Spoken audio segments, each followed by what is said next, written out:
Sea bienvenido a una enseñanza más del Ministerio Internacional del Dios Vivo. El conocimiento del Evangelio espiritual. La revelación de los misterios que habían estado ocultos durante toda la historia, pero que ahora nos han sido dados a conocer por medio de la enseñanza del Evangelio del Espíritu. El Evangelio del Espíritu es cuando el Padre se manifiesta a través de su palabra a sus escogidos, a los hijos de Dios, porque hemos aprendido que con la enseñanza del Espíritu de Dios es que se escogen a sus hijos. Hemos venido oyendo de lo que es el fuego consumidor, y el fuego consumidor nos enseña claramente que el que cree a la palabra es purificado, y el que no cree a la palabra será echado fuera y será consumido por el fuego. Entonces, sabemos también que el conocimiento del Espíritu nos ha llevado a entender que el trabajo del Cristo era hasta que llegara la venida del Padre. O sea que cuando Cristo termina es porque pone a la iglesia en manos, por decirse así, de Dios el Padre. O sea, ya es Dios el Padre el que enseña. En esta oportunidad vamos a tener una enseñanza muy importante, que es la venida del Señor. Porque durante toda la vida se había esperado al Señor, la segunda venida de Jesucristo, la venida del Señor. Entonces, la gente había sido enseñada, toda la gente, de que el mismo judío, el mismo cuerpo judío que fue clavado hace 2000 años, ese mismo era el que tenía que volver. Pero dice que Jesucristo fue manifestado en carne. El Hijo fue manifestado en carne. O sea que el cuerpo de carne que tenía Jesús de Nazaret, ese era Jesucristo. Entonces, ciertamente, ahora tendría que venir el Señor, pero ya no conforme a la carne, sino conforme al Espíritu. Y cuando viene conforme al Espíritu, viene conforme a una enseñanza, conforme a un conocimiento, una doctrina, una sabiduría. Entonces, cuando viniera la explicación de las cosas correctas, entonces era la venida del Señor. No como lo esperaba toda la gente. Por eso les cuesta creer que esta predicación sea la verdad de Dios. Porque para mí me cuesta, créame, llevarlos al entendimiento, convencerlos. ¿Por qué? Porque dice, cuando Él venga, convencerá al mundo de pecado. Y convencerlos es difícil, porque ellos han tenido una forma de vida, una forma de doctrina, una forma de enseñanza, una conducta. Entonces, oír algo nuevo, por eso es de que aquí se cumple todo lo que está escrito, todo. Jesús de Nazaret habló de una parábola de la semilla, y dice que semilla cayó entre espinos, y ciertamente creció entre espinos, pero luego dice que desapareció. ¿Por qué? Porque hay mucha gente que oye esta palabra y la entiende y la cree, pero después comienza a pensar los beneficios que pierde, porque tenía beneficios con la familia.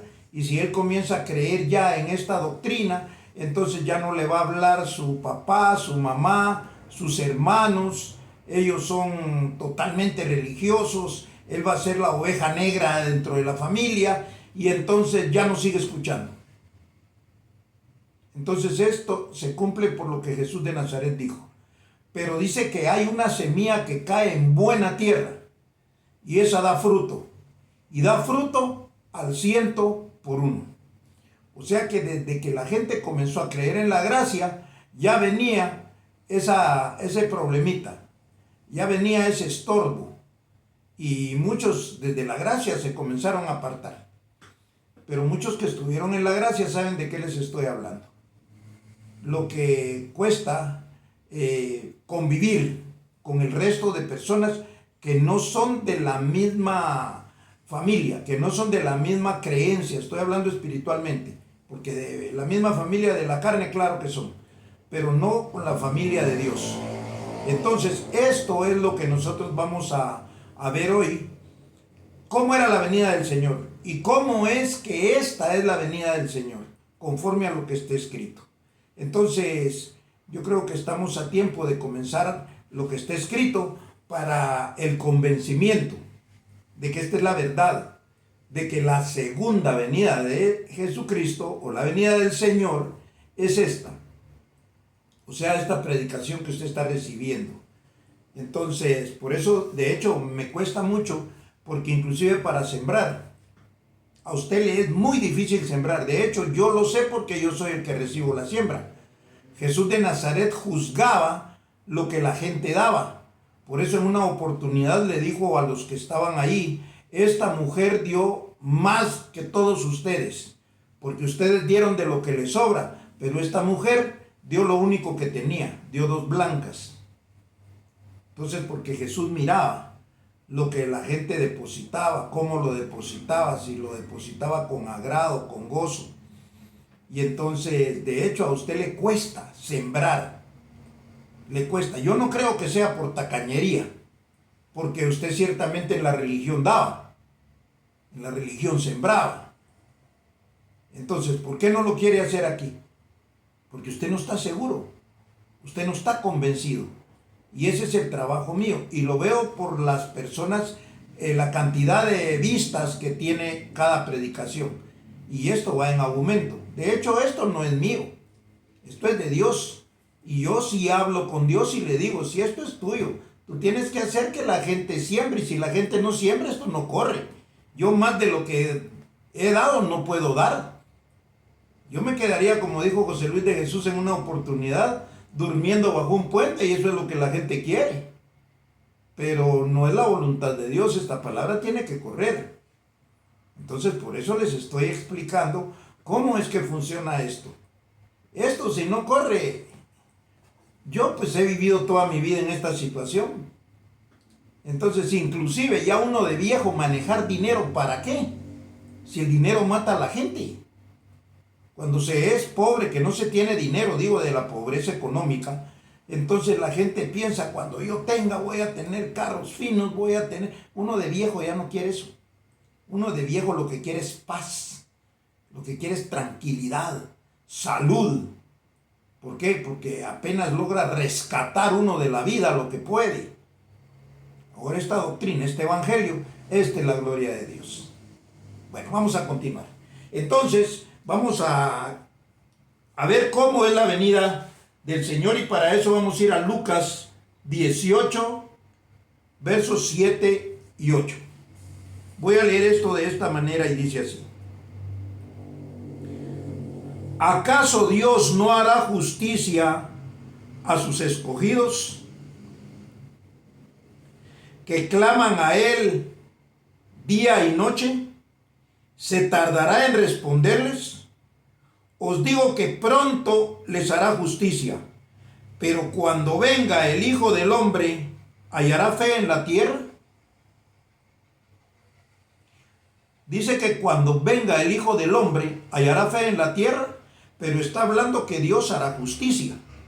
Entonces, eso significa que para que la justicia de Dios venga, tiene que venir el Hijo del Hombre. ¿Por qué? Porque dice que Dios hará justicia, y esa justicia la hará pronto. Pero cuando venga el Hijo del Hombre, ¿hallará fe en la tierra? Quiere decir que el Hijo del Hombre era el que venía a predicar la palabra de Dios el Padre.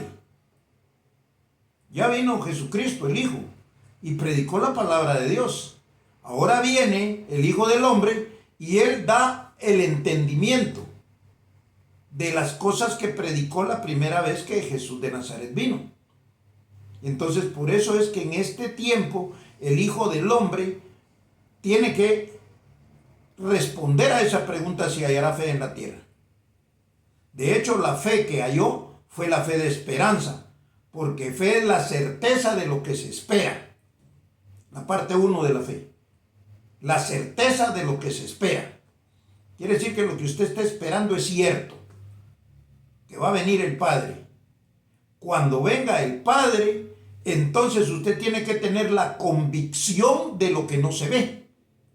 La segunda parte de la fe. Fe es la certeza de lo que se espera y la convicción de lo que no se ve. Quiere decir la primera venida y la segunda venida del Señor. La primera venida del Señor traía fe en lo que se iba a esperar, la salvación. La segunda parte de la fe es estar convencido de lo que no ve, porque esto no se ve, es solo una doctrina que tiene que entenderse. Entonces, estamos viendo claro que cuando venga el Hijo del Hombre hallará fe en la tierra. La fe que iba a hallar era la de los hijos que estaban esperando la transformación, que estaban esperando la venida del Señor. Y el Señor vino. Vamos a continuar entonces para ver que esto es claro. Hebreos 9, 26 al 28.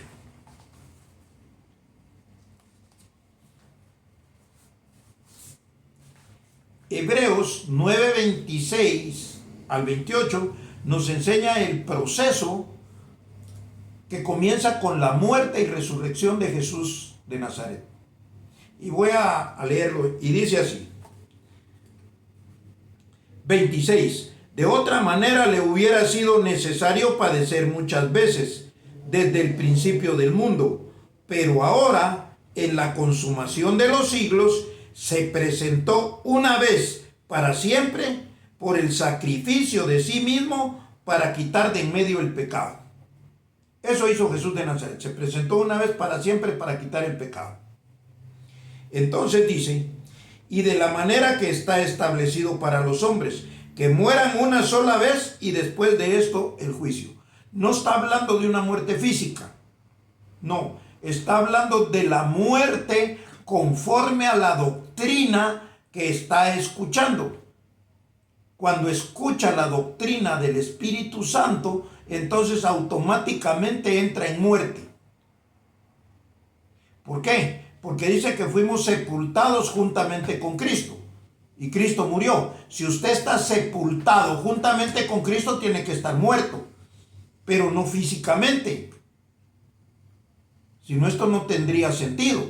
Usted muere espiritualmente y está sepultado juntamente con Cristo, para que juntamente con Cristo sea resucitado. Usted con esta carne, con este cuerpo físico, nunca va a resucitar. Por eso muchos trataron de hacer eso. Hubo uno que tenía una congregación, David Koresh, y le dio veneno a la gente, y él también tomó, esperando que fueran resucitados. No, ese cuerpo se acabó. No era esa la forma. Ahora entiende que hay que morir, pero no físicamente, sino morir en la doctrina para recibir una nueva y nacer de nuevo y tener una nueva vida. ¿Por qué? Porque muere a la vieja a la que no servía, donde había ignorancia, donde había pecado, donde había maldad, donde había todo lo que es carne. Entonces, ahora entendemos. Y de la manera que está establecido para los hombres que mueran una sola vez y después de esto el juicio. Oiga bien el 28. Así también Cristo fue ofrecido una sola vez para llevar los pecados de muchos, y aparecerá por segunda vez, oiga bien, va a aparecer por segunda vez sin relación con el pecado para salvar a los que le esperan. Esta es la segunda venida del Señor. Porque esta doctrina no tiene pecado, al contrario. Esta doctrina le enseña a usted qué era el pecado. El pecado significaba separación del hombre con Dios, sencillo. Que la religión lo engañó y se lo vendió de mil formas, eso es otra cosa. Pero pecado es separado de Dios. Adán separó de Dios, se separó de Dios y separó a toda la humanidad de Dios para que viniera Cristo y los volviera a unir a Dios. Entonces, ahora es que usted se está uniendo a Dios por medio de esta predicación. Entonces, quiere decir que si usted oye esta predicación, usted está salvado del pecado. Se lo voy a leer de nuevo. Dice, y aparecerá por segunda vez sin relación con el pecado para salvar a los que le esperan. O sea que cuando se le quita el pecado por medio de una predicación, usted es salvado de la ignorancia, de las garras de la religión, de las redes de la religión, de la cárcel de la religión. Entonces yo ya no creo en la religión. Yo no cargo ese cajoncito que sacan para la disque Semana Santa. No lo cargo ni obligado, menos que yo vaya a pagar por eso. Y usted tampoco, cuando tiene los ojos del entendimiento alumbrado. Porque eso es lo que produce la religión, ese engaño, esa mentira. En cualquier denominación religiosa, ya sean evangélicos, testigos de Jehová, musulmanes, de todo. Bueno, entonces dice que aparecerá por segunda vez sin relación con el pecado para salvar a los que le esperan. Vamos a ir a Hebreos 12, versos 1 y 2. Hebreos 12 dice, cuando ya comienza a entrar la salvación, ya está usted sentado en lugares celestiales, que es una posición por medio de la doctrina. Dice así, por tanto, nosotros también, teniendo en derredor nuestro tan grande nube de testigos, despojémonos de todo peso del pecado que nos asedia y corramos con paciencia la carrera que tenemos por delante. Oiga bien el 2. Y puestos los ojos en Jesús, autor y consumador de la fe, el cual por el gozo puesto delante de él sufrió la cruz, menospreciando el oprobio, y se sentó a la diestra del trono de Dios. Entonces quiere decir que la primera parte, oiga bien, era lo que nosotros estamos viendo como el autor de la fe. La primera parte, Jesús de Nazaret fue el autor de la fe. Con él vino la fe. Antes no había fe en nada. Cuando viene Jesús, entonces ofrece una vida nueva. Ofrece el reino de Dios. Y la gente entra en esa esperanza de que el reino de Dios vendría. Y vendría cuando viniera el Señor por segunda vez. Y así lo cumple. ¿Por qué? Porque ahora que el Señor vino por segunda vez, entonces se consuma la fe. Autor y consumador. El autor fue el primero, el consumador fue el Hijo del Hombre. Decía allá, cuando venga el Hijo del Hombre, ¿hallará fe en la tierra? Claro, halló la fe que dejó Jesús de Nazaret, pero trae una nueva. ¿Cuál es la segunda parte de la fe? Porque la primera parte de la fe es la certeza de lo que se espera. Y la segunda parte, la convicción de lo que no se ve. Usted, para tener la convicción de lo que no se ve, tiene que estar convencido. Y eso es lo que estoy haciendo yo. Júzguese usted mismo si ya está convencido. Yo no puedo saber eso. Eso lo puede saber usted. Por eso dice autor y consumador de la fe. Aquí usted está consumando la fe. Aquí está usted dando certeza de que esto que está oyendo es la palabra de Dios el Padre. ¿Y por qué? Porque usted ya fue salvado de la religión. Digo, si ha creído a esto. Ahora, si usted sigue yendo a meterse ahí con los religiosos, no está salvado. Todavía tiene vínculos con la religión. La palabra es dura. Ciertamente para un religioso. Pero para el que entiende, para el que la disfruta, eso es diferente. Entonces, estamos viendo claros que el autor y consumador era primero Jesús, el autor, y el consumador, el Hijo del Hombre, que iba a aparecer. Bueno, entonces, ahora vamos a ir rápidamente a Colosenses. Y ahí vamos a ver bien claro. A los tesalonicenses, perdón. Tesalonicenses capítulo 2. Voy a leer todo el capítulo 2. Y voy a ir solo deteniéndome en algunas partes. Porque está más que claro. Tenía que venir el Señor. Vamos pues entonces. Pero con respecto a la venida de nuestro Señor Jesucristo y nuestra reunión con Él, os rogamos, hermanos. Aquí está hablando Pablo. Pero el Señor ya había venido en Jesús de Nazaret. Aquí Pablo, que predica la muerte de Jesús, está hablando de la venida segunda del Señor. Y lo voy a repetir. Pero con respecto a la venida de nuestro Señor Jesucristo y nuestra reunión con Él, os rogamos, hermanos, que no os dejéis mover fácilmente de vuestro modo de pensar, ni os conturbéis, ni por espíritu, ni por palabra, ni por carta, como si fuera nuestra, en el sentido de que el día del Señor está cerca. Está bien claro. No se dejen confundir. Oiga bien, ¿por qué lo dice Pablo? Nadie os engañe en ninguna manera, porque no vendrá sin que antes venga la apostasía y se manifieste el hombre de pecado, el hijo de perdición. Cuando viene esta predicación, se manifiesta el hijo de pecado, el hijo de perdición.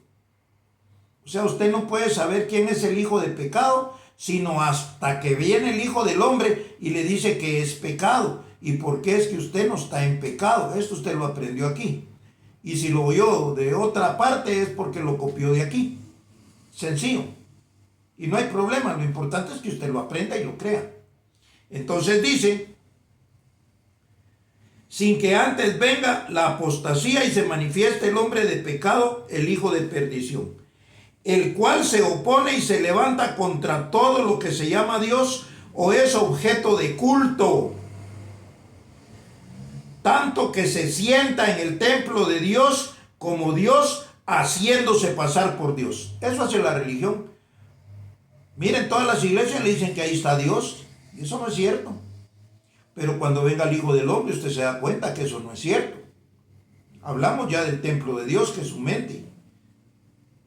Entonces, dice, como Dios haciéndose pasar por Dios. ¿No os acordáis que cuando yo estaba todavía con vosotros os decía esto? Y ahora vosotros sabéis lo que lo detiene, a fin de que a su debido tiempo sea manifestado. Porque ya está en acción el misterio de la iniquidad, solo que hay quien al presente lo detiene, hasta que él a su vez sea quitado de en medio. Y entonces se manifestará aquel inicuo, a quien el Señor matará con el espíritu de su boca. El Señor matará con el espíritu de su boca, o sea, cuando hable, cuando predique. Y destruirá con el resplandor de su venida. Inicuo cuyo advenimiento es por obra de Satanás, con gran poder y señales y prodigios mentirosos. ¿Cuáles son los prodigios mentirosos? Lo que hacen del circo de la religión. Entonces dice, y con todo engaño de iniquidad para los que se pierden, por cuanto no recibieron el amor de la verdad para ser salvos. El amor de la verdad para ser salvo es lo que usted está oyendo aquí. Entonces dice, por esto Dios les envía un poder engañoso para que crean a la mentira, para que sigan entretenidos ahí, a fin de que sean condenados todos los que no creyeron a la verdad, sino que se complacieron en la injusticia. Y con esto voy a terminar. Pero nosotros, o sea, los que no estamos ahí, pero nosotros debemos dar siempre gracias a Dios respecto a vosotros, hermanos amados, por el Señor, de que Dios os haya escogido desde el principio para salvación, mediante la santificación por el Espíritu y la fe en la verdad, a lo cual os llamo mediante nuestro Evangelio para alcanzar la gloria de nuestro Señor Jesucristo. La gloria es conocimiento, sabiduría de nuestro Señor Jesucristo, que es lo que usted está recibiendo aquí en estas predicaciones del Espíritu. Así que, hermanos, estad firmes y retened la doctrina que habéis aprendido, sea por palabra o por carta nuestra. Y el mismo Jesucristo, Señor nuestro, y Dios nuestro Padre, oiga bien cómo es el mismo, se lo voy a repetir, y el mismo Jesucristo, Señor nuestro, y Dios nuestro Padre, el cual nos amó y nos dio consolación eterna y buena esperanza por gracia, conforte vuestros corazones y os confirme en toda buena palabra. Entonces, estamos claros que esto que usted está oyendo aquí es el Evangelio del Espíritu, que cuando venga matará con el espíritu de su boca y con el resplandor de su venida a todo aquel que se hacía llamar Dios, a todo aquel que se sentaba en el templo de Dios haciéndose pasar por Dios. Le leí todo el capítulo de la segunda carta a los tesalonicenses. Todo el segundo capítulo. Entonces, ahora se lee esto con entendimiento. Y toda la Biblia la va a poder leer con entendimiento. ¿Cuándo iba a pasar eso? O sea, ¿qué más tengo que hacer para convencerlo? O sea, yo hago lo que Dios me dice que haga, lo que mi Padre me enseña que haga. Es más, si yo le pido dinero que siembre, es porque Dios me lo dice. Si no, yo no le pedía nada sabiendo los tacaños que son. Pero si no, la palabra de Él no va a correr. Y yo sigo haciendo lo que tengo que hacer. Pero sí, ciertamente esto es difícil, duro. Digo, porque yo quisiera que todos sembraran y esto corriera, pero sacarle un centavo a usted bendecido. Y ya le voy a seguir hablando de la siembra, porque hay que sembrar. Hay que sembrar. Pero bueno, entonces esto ha sido todo por hoy y nos veremos en una próxima oportunidad. Nos declaramos bendecidos con toda bendición.